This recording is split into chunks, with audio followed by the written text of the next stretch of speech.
प्राचीन काल में मथुरा नगरी पर अत्याचारी राजा कंस का शासन था।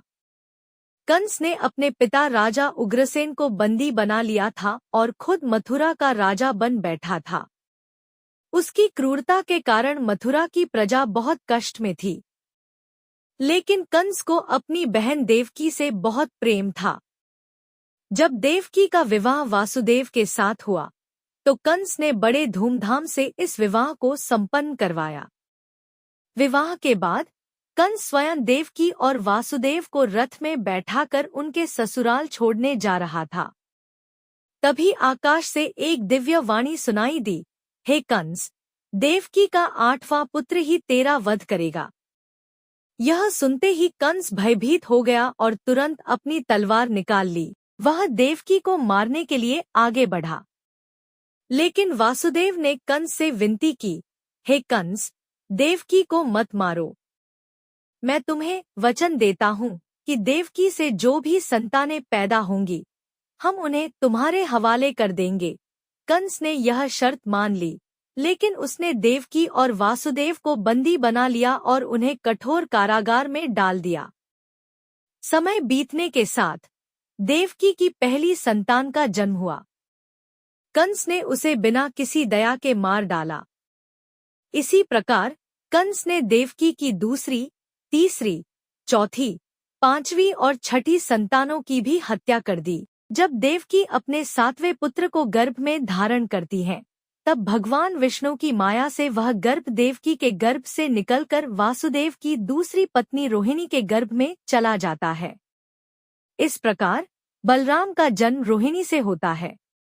8वें पुत्र के जन्म का समय नजदीक आ चुका था। मथुरा में अंधकार की रात थी। आकाश में बादल गरज रहे थे, बिजली चमक रही थी और वर्षा हो रही थी। ठीक उसी समय भगवान विष्णु ने देवकी के गर्भ से जन्म लिया।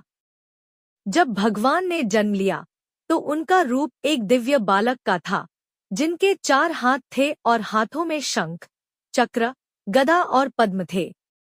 उनके सिर पर मुकुट और शरीर पर आभूषण थे। उन्हें इस दिव्य रूप में देखकर देवकी और वासुदेव विस्मित हो गए। भगवान विष्णु ने वासुदेव और देवकी को आश्वासन दिया और कहा, हे माता पिता, अब आप मुझे गोकुल लेकर जाइए। वहां नंद और यशोदा के यहाँ एक कन्या का जन्म हुआ है। आप मुझे उस कन्या से बदल दीजिए। जैसे ही भगवान ने यह कहा, उन्होंने अपना दिव्य रूप त्याग दिया और एक सामान्य नवजात शिशु के रूप में परिवर्तित हो गए। उसी क्षण कारागार के द्वार स्वयं खुल गए और पहरेदार गहरी नींद में सो गए।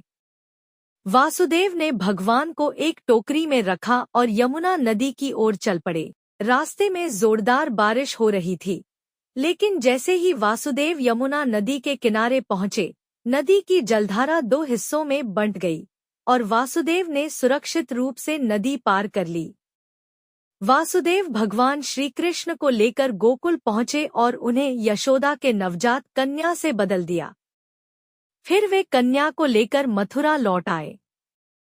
अगले दिन कंस को जैसे ही देवकी के 8वें बच्चे के जन्म की सूचना मिली, वह कारागार में आया।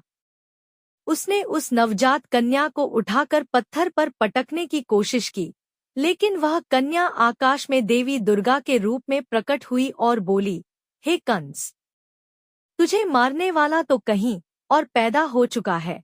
यह कहकर देवी अंतर्ध्यान हो गई।